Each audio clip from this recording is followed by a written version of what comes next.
Hi guys, so for today's vlog, i-flex ko lang sa inyo tong Dalba White Truffle Spray Serum na ginagamit ko everyday.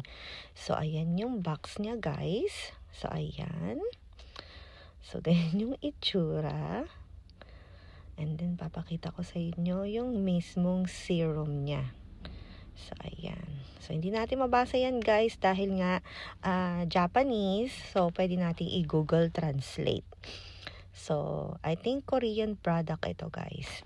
So, after ninyong mag-wash ng inyong face, ayan, and then maglagay ng sunscreen, kung ano yung ginagamit ninyo pang skincare, and then, ayan, so ito na yung ating spray serum. So, ganyan lang, kadali, spray.